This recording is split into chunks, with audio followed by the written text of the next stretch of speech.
Welcome to Almost Live, the show where even we don't know what's going on. I'm Daniel Gutierrez, along with my co-host, Nic Winstead. Nick, what are you doing? Oh, just doing the math. On what? Oh, about this class. What'd you find? Well, I found out that we have 6 segments coming up next. 13 people who were involved with said segments. 3 people were injured. 3 people disappeared and never coming back. 1 person was assaulted. 1 miracle cream was used. 4 goofy guys were dancing on the beach like total tools. And 1 guy got pied in the face. That's 32. Who got pied in the face?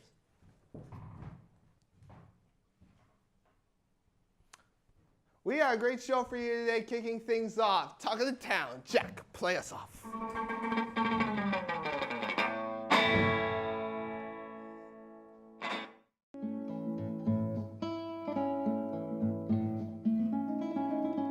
With me today is Michael Guillen, a film journalist and member of the San Francisco Film Critics Circle. Welcome to the place, Michael. Thank you. During your career as a film journalist, you've interviewed hundreds of people. Is there a certain art to interviewing? There's definitely an art to interviewing, just as there's an art to conversation. And in fact, I very rarely call them interviews. I always call them conversations. How do you go about having good conversation? Well, you have to be genuinely interested. I think when you talk to someone, it's just like you're talking to a friend or someone you've just met. You have to be genuinely interested in the person and be willing to find out who that person is. Listen, I think you have to be interested in people if you want to be a good interviewer. It's almost a writer's sensibility, like a writer's interest in people. Not every interview is a successful interview. I would say the case in point was Michel Gondry, who had come to the conversation with definite answers to everything that he wanted to say and wasn't willing to stray at all. So that was a failed interview. Who do you sort of like to interview at these festivals? Total nobodies and first-time directors are my favorites. People from other countries and first-time directors are, I think, the most interesting people to talk to.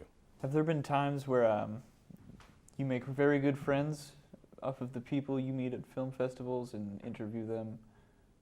So not only are they in your professional life, but they cross over into like a tight circle of friends that you have? Absolutely. And then you try to do everything you can for their film because they're your friend. You know, I know some people would say that's not being professional, but I think it's just reality. You know, I just programmed a festival here in San Francisco, a genre film festival, and was able to bring 3 or 4 films here that I had seen and actually got 2 of the directors written up in Variety. So I felt that was a lot of fun. I just really enjoyed that. It was all friendship. Do you have a favorite interview? And if so, why is it your favorite? Of mine? An interview that you've done or even an interview that you've watched? Well, of mine, I would say I have 2 favorite interviews. One was with Guillermo del Toro, who I found to be a fabulous individual. He's an idol of mine, so I got to be a fanboy and a professional at once, which to me is such a delight. And the other is with Charlie Kaufman, who I think is one of the smartest, most intelligent people I've ever met. So when you have the opportunity to have a conversation with people like that, those aren't just professional opportunities. Those are like personal moments in your life where you either meet an icon or an idol, and you get to have a one-on-one conversation with them. Do you ever find yourself tongue-tied around these people who you sort of look up to and have the ability to tug at your emotional strings? I've only been tongue-tied twice, and one time I had to refuse the interview. The first one was with Alicia Cuthbert.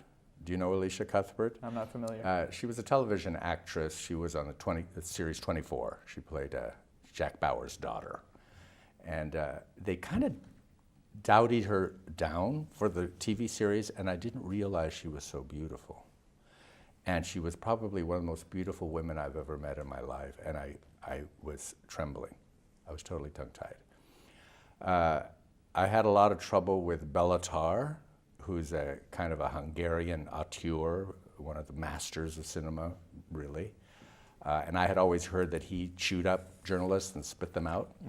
So I was very concerned meeting him, but realized the only way I could deal with it was to just admit it. Told him he scared me to death. Did he back off at that point? Oh, absolutely, he loved it. He laughed. He just, patted my shoulder and said, "Don't worry." and then was very open and forthcoming. Okay.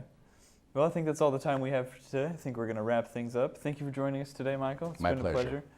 And join us next week for our guest, Alfred Hitchcock. Thank you. Bringing them back from the dead, eh? Yeah. And now, a music video. 4 wild guys dancing at the beach to the music of our very own Jack Galt.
Darn it!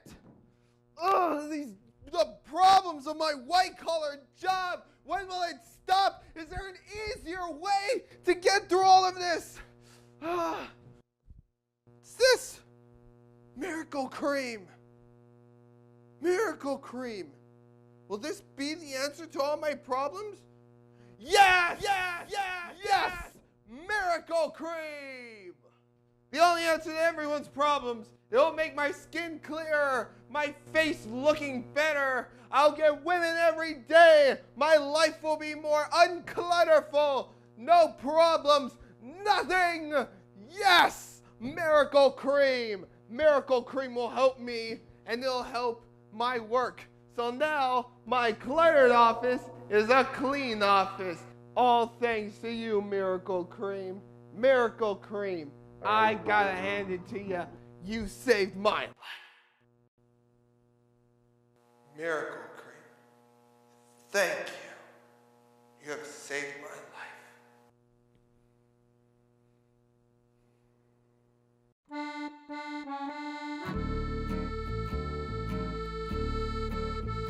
Live from San Francisco with City Lifestyles Restaurant Review. Please welcome our guests today, Karina Ng, Nic Winstead, and Jack Galt. Hello, my name is Karina, and my favorite restaurant is Komi. I like this restaurant because my family and I go there on one of our birthdays.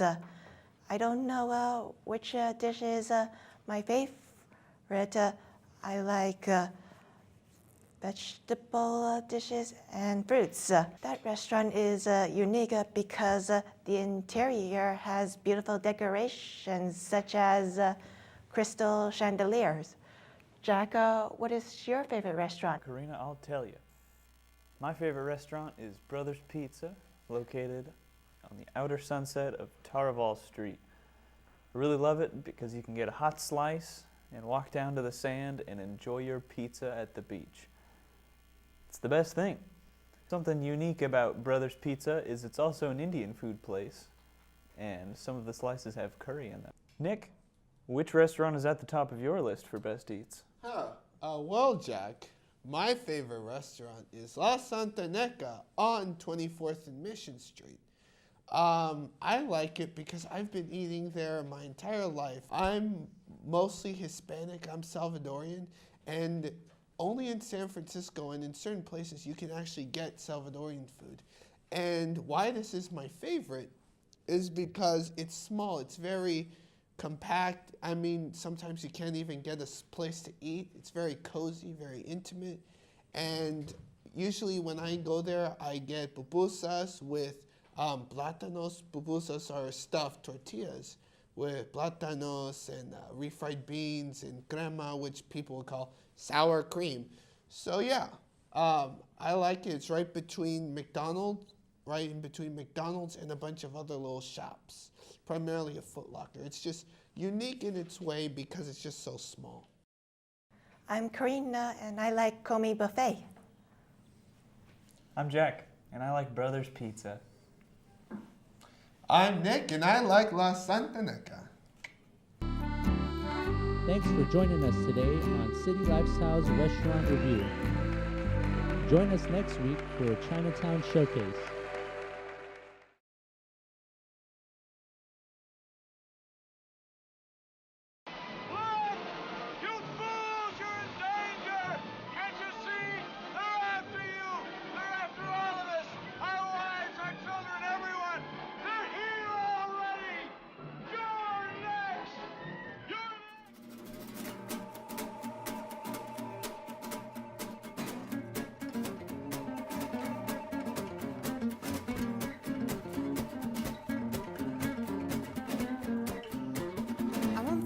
My life in Timbuktu.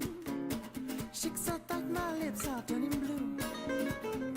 I'd like to be wrinkly, utterly wrinkly, wrinkly like a triplet from Belleville.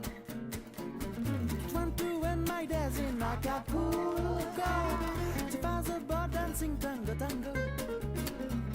I'd love to be twisted, utterly twisted, twisted like a triplet from Belleville.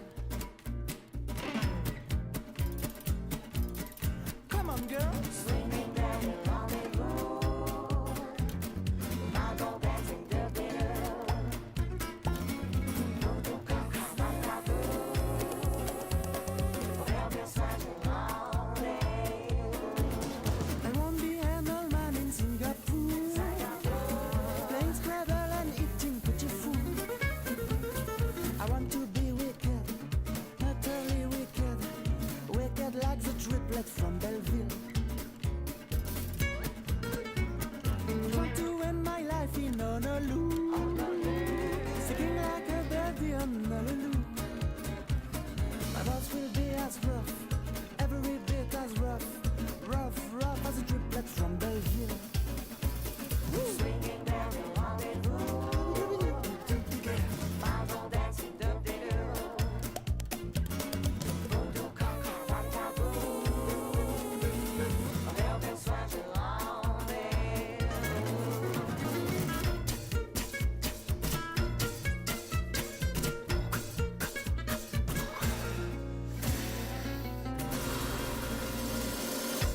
Up next, Guess My Job, a game where people need to guess. You guessed it, that job.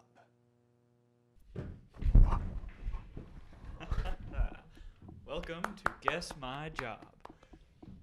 The goal for Guess My Job is for our guesser to guess which quirky occupation each of the contestants has. Please help me welcome Cheryl as our contestant number 1. Yay.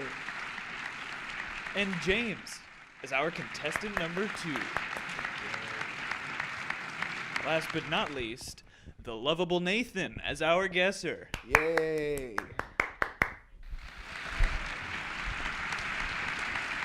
So, what do you, Cheryl, like to do in your spare time?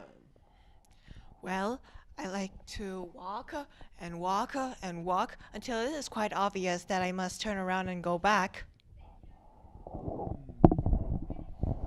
What do you like to do in your spare time, James? Well, Nathan, I like to go through long walks through parks while making sure nothing is left behind.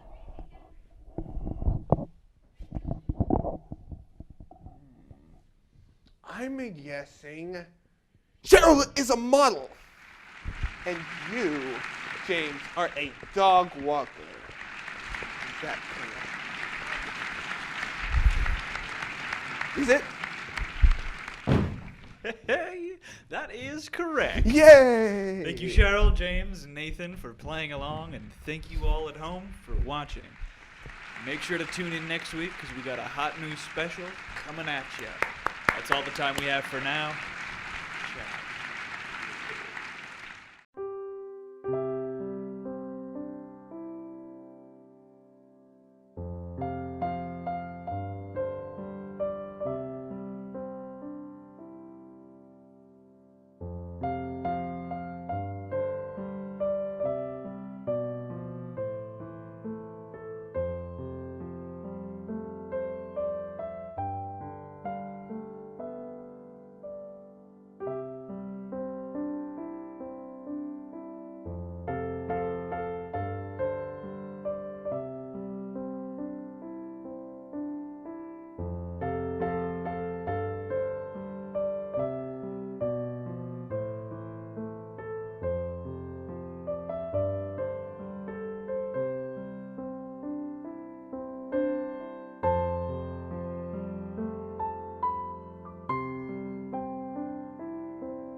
can't have a show without food, we caught up with Max Perez from the local favorite Arizmendi Bakery.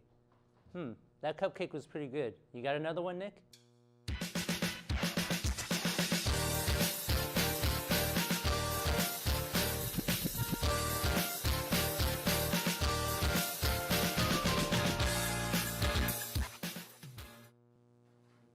Welcome to Studio Gourmet. I'm Fiona Moran. Joining us today is Max Perez from Arizmendi Bakery, a San Francisco-based food co-op that has been around for more than 2 decades. Welcome to our show. Thank you. Talk about the name Arizmendi and where it's from. So Arizmendi is the name of a priest in the Basque country of Spain. He was one of the founders of what's called the Mondragon Cooperatives, which is a sort of network of cooperative factories and banks, basically a whole system, like a regional system that is all based on worker cooperatives. Yeah. How does Arizmendi compete with other bakeries here in the Bay Area? I think, well, Arizmendi is pretty unique in that, we are a worker-owned cooperative. Everyone who works at our place is part owner of the business. And that's just not something you see in the other bakeries here. When the regular capitalist model, there's one person who owns and basically tells everyone to do. In our bakery, pretty much everyone is empowered to make decisions and work cooperatively. So yeah, it's a difference of like a top-down structure as opposed to a sort of even, equal structure. I guess because the team are so much involved in the process, that's why they're more of a togetherness to help with promoting the business. Right. There definitely is a togetherness.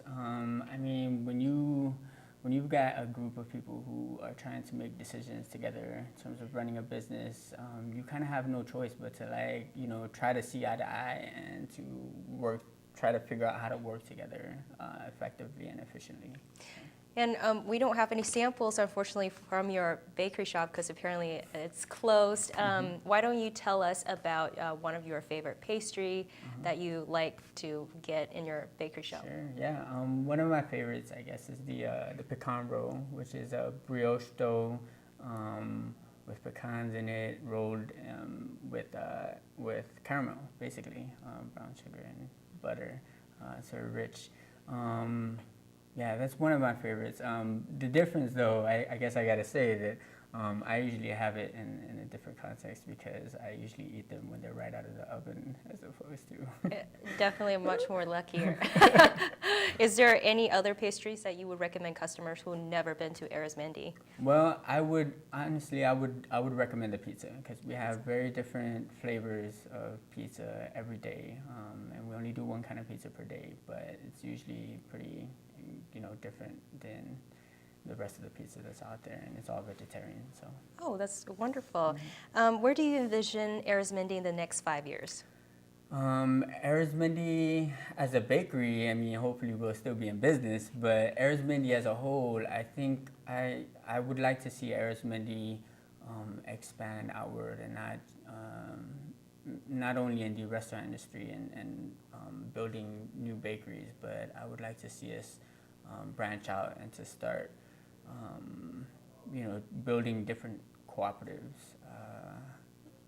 Basically, our model is based a lot on the Mondragon model, and I kind of want to start building on that sort of regional level, and even in terms of like the country, I want to build cooperatives all over the country based on the cooperative model. So. Well, best of luck. You can check out Arizmendi Bakery to you at your nearest store or go online, arizmendibakery.com. From Studio Gourmet, I'm Fiona Moran. See you next time. So, yep, that was wonderful. That's our show, but we couldn't do it without our sponsor, NAW Pro Wrestling. Tune in next week where we have a bunch of little people blindfolded with big pop guns. We can't do that? How is that offensive? All right, we will also watch med students race up 20-foot ladders wrapped in barbed wire with C4 explosives. That's illegal. I saw it in Japan. It seemed okay. Hey, and how's it going, San Francisco? It's the one and only Captain Cornball Cornwallis here, and I'm here live at the Cow Palace. Today in the Cornwall, my guest tonight will be in the main event at NAW Pro Wrestling's No Mercy in New York, pay-per-view. And my first guest right now is none other than the reigning NAW World Heavyweight Champion, our founder, Nic, the best in the world at everything he does, Winstead.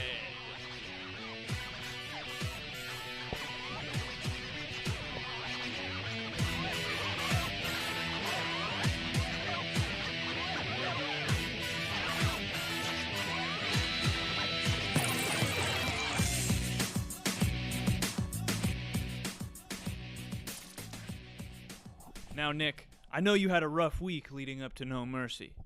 Like when Danny Vegas vandalized your limousine and crushed it to the size of a Coca-Cola can. Or when you threw your clothes and all your money into the audience at last week's match. Or who could forget the time when Danny put your sweet Ms. Nakamura through a table? Let me ask you, do you feel nervous or even a little bit worried about your chances of retaining your title against the Latino lunatic in New York? What kind of a stupid question is that? Am I afraid of Danny Vegas? Did you honestly want to waste my time and ask me that question when I could be at the hospital looking after my Nakamura? No, of course not. I brought you here because I wanted to know if Danny, what he said was true about taking you down. Take me down. Take me down. That piece of human garbage isn't going to faze me and never has fazed me. You see this around you, all around you? NAW Pro Wrestling. I made this place what it is, and he wants to take that all away from me. Why? Because I dress like a millionaire when he looks like a street urchin? Why? Because I have a lovely exotic lady with me all the time that wants to be in my presence when he can't even hop a hotel. You know, the thing about Danny Vegas is that he's jealous.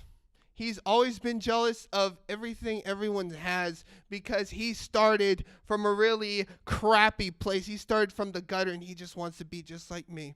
He wants to be like Nic Winstead. But at No Mercy, I will beat him, and I will bloody him just like I've done for the past 6 months to hold this. The NAW World Heavyweight Championship. Because at No Mercy, when we're at the Hammerstein Ballroom in New York City, the House of Hardcore, I will show him true violence that these fat, lazy New Yorkers have ever seen before. Because they think all these police brutalities are scary. They think those are brutal. Just wait till they see what I'm going to do to the ring in Danny Vegas' face to keep this title. What the hell do you want? Would you just shut up? Think you're a big shot? Yeah. Huh? Because you run this? Yeah. Because you look like that and you think you're a millionaire? Yeah, I am a millionaire. All your What fights are about you? fixed. You're an imposter. I'm an imposter. You've never really won any of your matches.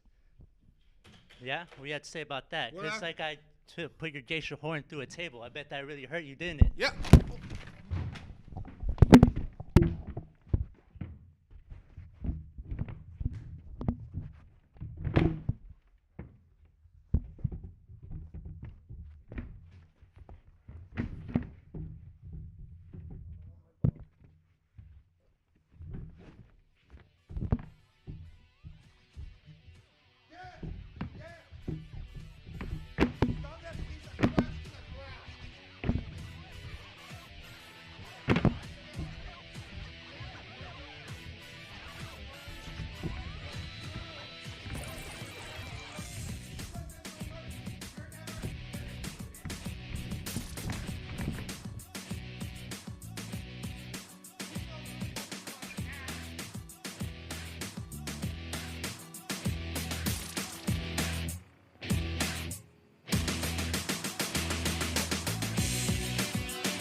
Join us next week.